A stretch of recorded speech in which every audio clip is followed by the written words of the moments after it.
Jadi kali ini gua nggak bacain puisi, syair maupun prosa, tapi ngomong sendiri lagi. Jadi ya terserah mau didengerin apa kagak, itu kagak jadi masalah buat gua. Yang penting gua pengen ngomong. Podcast kali ini masih tentang seputaran Cakung. Iya, masih sekitaran Cakung lagi nih ya, kampung baru.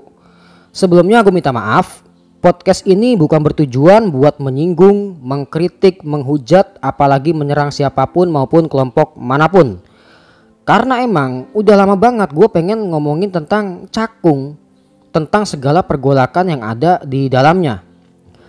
Tapi sekali lagi, beneran podcast ini murni sebagai telaah perilaku aja, studi perilaku aja gitu. Oke, langsung dah. Jadi ada nih di deket Cakung, ke utara dikit lagi. Perasaan utara mulu ya. Udah ini sebenarnya yang bergejolak Cakungnya apa yang bagian utaranya ini gue juga bingung ya. Karena emang kebetulan gue lahir di Cakung gitu. Ya jadi ya gue pakai judul Cakung gitu ya. Pokoknya patokannya itu sebelum Gang Swadaya dah gitu ya. Jadi di situ ada daerah yang mana di daerah tersebut ada orang yang dianggap sebagai guru gitu. Yang disinyalir juga ya, guru ini punya pengajian, tapi pengajiannya bukan buat umum gitu. Sifatnya ya kayak pribadi aja lah gitu. Hanya orang tertentu aja yang bisa ngikutin pengajian itu guru. Karena gue juga deket sama anak-anak muda di situ, terus sama orang-orang tua di situ juga ya, yang udah lumayan tinggal lama di situ. Jadi sering kali nih mereka pada ngomong begini nih ya, ibaratnya geremeng-geremeng gitu ya. Itu ngapa sih emang dia kagak pernah nimbrung sama kita begitu, nggak pernah ke musola gitu bareng-bareng ngobrol sama kita begitu. Terus yang lain nimpalin nih, biarin dah, itu dia emang anjir tuh, beda sama kita dia udah bukan lagi syariat kayak kita, dia ajarannya dia udah hakikat gitu, udah lebih tinggi dari kita dia pembahasannya udah Tuhan gitu dah pokoknya begitulah ya. Nah dia pada ngomongin begitu tuh ya jelas dong gua jadi merasa tertarik nih gitu. Ya udah, karena gua merasa tertarik, gua tanyain dah tuh tentang itu guru gitu, ajarannya bagaimana, begini macam-macam dah gitu. Ya. Terus nih, bapak-bapak yang gue tanyain tentang itu guru ya. Kalau itu guru punya murid ya, si Fulan dan Fulan lah gitu. Pokoknya ya. Emang si muridnya ini kadang gue sering kali berpapasan gitu, sering jalan ketemu gitu kan. Ya paling kalau kagak nyapa ya cuma senyum aja gitu ya, kayak orang lagi PDKT aja gitu. Malu-malu kucing ya. Pokoknya gitu ya. Terus kata bapak-bapak yang gue tanyain tadi itu, suatu ketika itu murid-muridnya ini kalau murid-muridnya kalau ketemu orang yang dirasa atau dilihatnya itu sering ke musola gitu buat sholat jamaah dah gitu pokoknya ya, yang kelihatan itu orang di mata dia kelihatan sholat dikit dah gitu, itu sering kali ditanyain gitu, dilemparin pertanyaan begini nih sama tuh murid-muridnya si guru. Allah di mana? Kiblat di mana? Allah kayak apa begitu? Lah ini kan bagi sekelas orang awam ya, apalagi bapak-bapak dah yang cuma ngidupin musola doang gitu, sekedar ikut sembahyang jamaah ya, tapi minim pengetahuan tentang agama kan jadi risih ditanyain begitu ya. Gak hanya risih sih gue rasa ya jadi bingung gitu kalau ditanyain masalah begituan gitu. Terkadang nih kalau pertanyaannya dijawab dengan jawaban yang apa adanya gitu, itu si murid dari guru hakikat itu pasang muka yang ngenyek gitu. Apa sih istilah ngenyek ya? Ya kayak ngentahin gitu, kayak ngerendahin gitu sambil senyum-senyum sepet kecut gitu, kagak enak gitu. Ya apalagi kalau itu jawaban dari bapak-bapak yang dia tanyain bikin dia kagak puas gitu. Kan jadi tambah kagak enak gitu mukanya, kayak ngerendahin banget gitu, ibaratnya cengengesan gimana gitu. Sok gimana gitulah pokoknya. Nah, ironisnya lagi nih ya, itu murid-muridnya banyak persaksian dari orang-orang yang gue komentarin ya, bahwa wudhunya aja masih belum beres gitu, sembayangnya aja masih braga-brigi. Tahu braga-brigi nggak?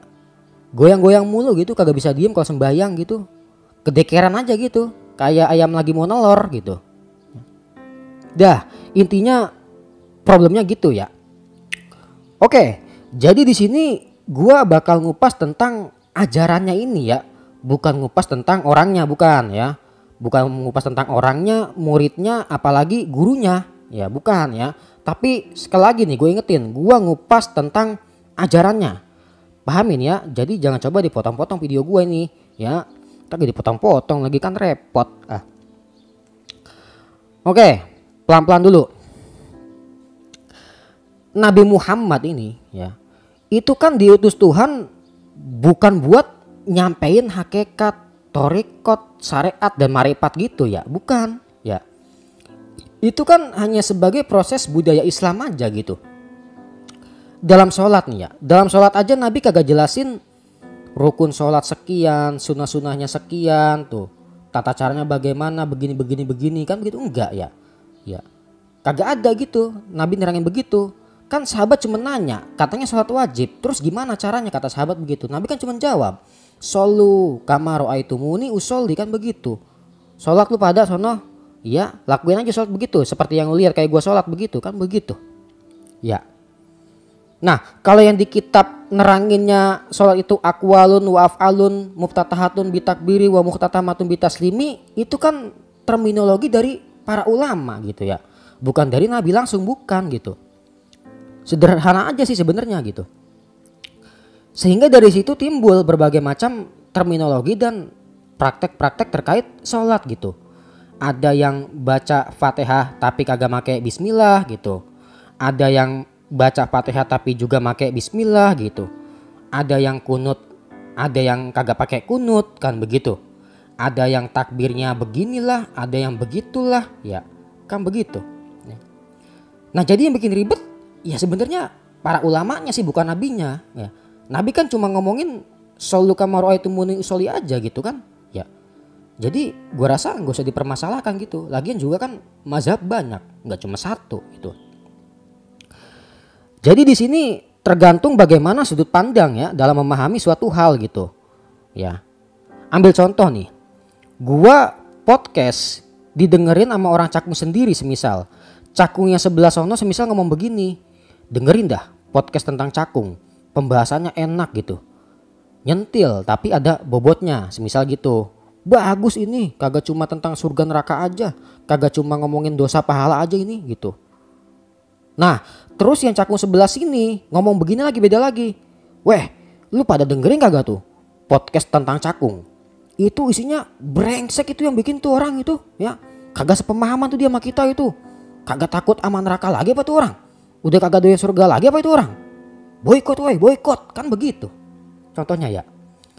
Jadi di sini kan gua bikin podcast ini pasti ada misinya gitu. Apa sih misinya kan gitu? Ya nyadarin orang yang berniat emang bener-bener mau sadar gitu aja kok sebenarnya gitu. Atau kurang lebihnya lagi ya ngendorin urat-urat cara beragama yang kekencengan gitu di Cakung gitu. Itu aja kok sebenarnya ya. Lagian juga jelas gue bikin podcast kagak isinya kagak kopar kapir kok, kagak ngapir-ngapirin orang, kagak gitu. Kagak bahas orangnya langsung gitu, kagak. Tapi bahas perilaku ya atau problem yang bersangkutan gitu. Gue juga bahasnya ini dengan rasa cinta kok, ini bener-beneran cinta gue ya. Kagak benci sama siapapun. Gitu aja dah pokoknya ya. Nah balik lagi ke pokok pembahasan ya. Di Cakung ya. Orang awalnya nih kalau dengar tentang makrifat gitu, hakikat itu dan sebagainya itu kan seakan-akan dia begini nih. Widih, ini orang bahasanya tinggi nih. Kalau gue ikutin ya, tapi gue belum kuat, bisa-bisa gila gue nih, kan begitu. Atau begini lagi, widih ini orang beda kelas nih sama kita nih ya gitu. Kita baru ngaji syariat, dia udah makrifat nih, udah hakikat nih. Jangan ikut-ikut dulu dah. Bisa-bisa ntar kita nggak kuat nerima ilmunya, kan bisa gila kalau begitu ntar. Ya enggak kan begitu tuh. Gitu ya. Jadi begini ya. Gue di sini kagak ngerendahin orang yang belajar ma'rifat, syariat dan sebagainya, thorikot dan sebagainya macamnya itulah. Artinya gue kagak ngerendahin satu sama lainnya gitu. Semisal orang kagak belajar syariat tapi langsung thorikot gitu, atau sebaliknya. Ya gue enggak permasalahin, kagak gitu. Terserah dia mau belajar apapun gitu.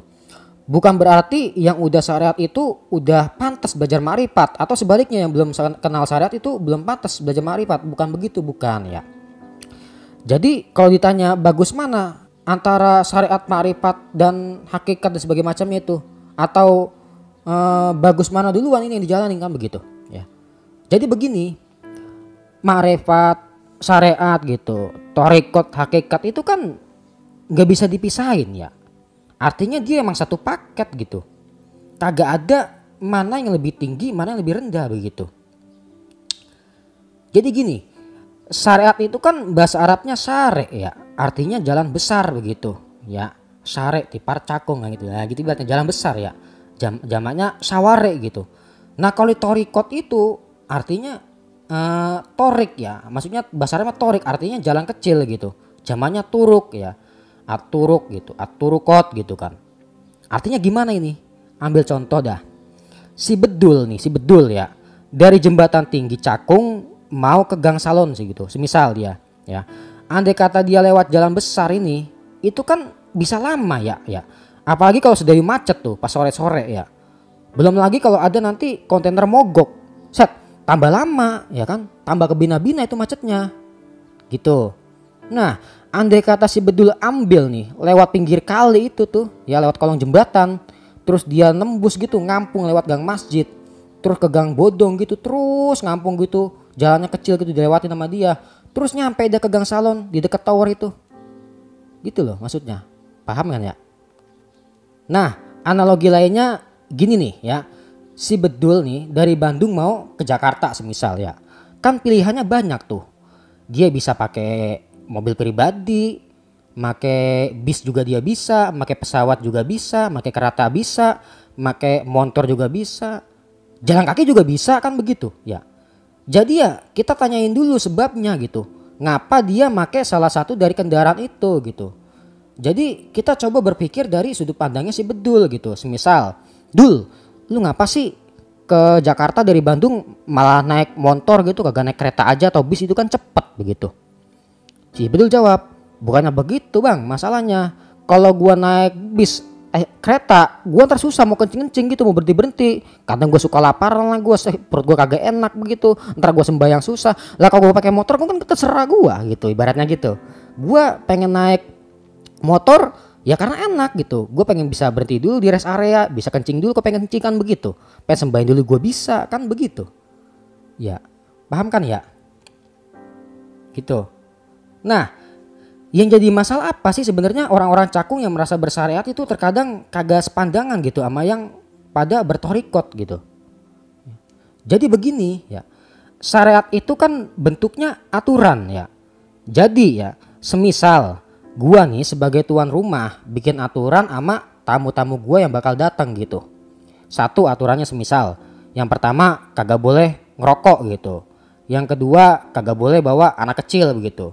Yang ketiga jangan bersuara keras atau jangan berisik begitu kalau namu di rumah gua gitu semisal ya. Nah kalau tuh tamu ngikutin aturan yang gue bikin, bagus kagak itu tamu? Ya bagus kan gitu. Sama juga dulu ulama ini udah bikin skema-skema aturan tentang cara beragama yang bagus gitu, demi sampai kepada Tuhan gitu.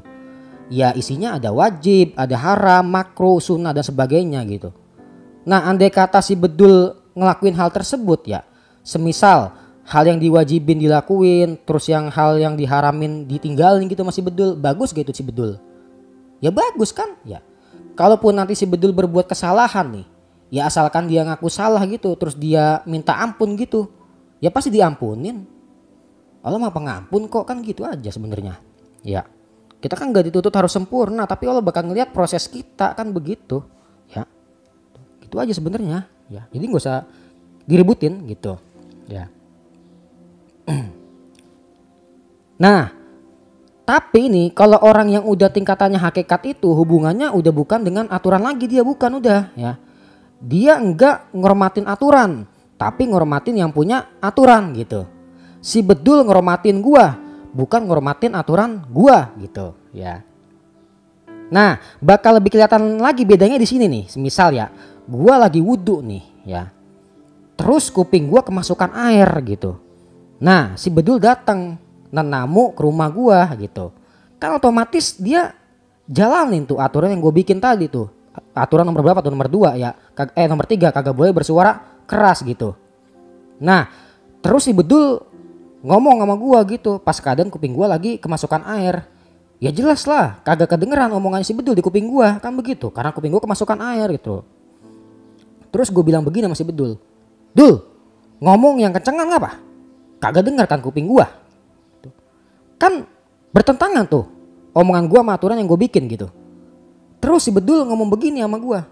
Gak bisa bang, kan aturan abang kagak boleh bersuara keras kalau nenamu di rumah abang gitu. Nah, pernyataannya si Bedul ini bisa membuat dia gue usir apa kagak tuh? Paham ya? Jadi orang yang berhakikat itu hubungannya bukan dengan syariat ya, bukan dengan aturan, tapi sama Tuhan langsung gitu. Ambil contoh lagi ya, bunuh anak kecil dosa kagak? Nabi Khidir dosa kagak dia bunuh anak kecil? Nah kan, jadi semua itu hanya kendaraan ya. Terus bagus mana? Semuanya bagus ya, orang satu paket kok. Nah kalau udah satu paket ya bakal tambah bagus lagi kalau syariat jalan, hakikat juga jalan, kan begitu. Terus torokot itu gimana? Nah kalau torokot ini ibaratnya etikanya gitu, protokol, prosedur ya. Contohnya si Bedul nih namu ke rumah gue lagi semisal, ya pasti kan dia pakai etika dulu gitu. Ketok-ketok pintu dulu gitu 3 kali, pelan-pelan ngetok pintu rumah gue kan begitu, pakai salam dulu gitu. Kalau gue kagak bukain dia masuk kagak tuh si Bedul? Kagak kan begitu, kecuali emang orang songong. Iya, kagak dibuka pintu masuk aja nyelonong, kagak punya adab kan orang begitu. Paham ya? Walhasil ya, nggak usah lah kita bikin susah gitu, nggak usah dijadiin keributan apalagi permusuhan gitu. Karena semua itu ya proses budaya aja gitu. Tapi ya menurut gue standarnya ya emang harus bersyariat dulu ya, bagaimanapun itu ya. Kita mau bertorikot kek, mau marifat kek, hakikat kek ya silakan gitu. Tapi tetap syariat adalah pintu gerbang untuk masuk ke dalam rumah gitu, pintu utamanya gitu. Ya harus lewat pintu dulu gitu, pintunya ya namanya syariat gitu. Jadi sekalipun si Bedul ngaku waliullah ya, udah tingkatan marifat gitu, hakikat, tapi ternyata kalau kencingnya berdiri ya, tapi dia kagak pakai sembahyang lagi gitu,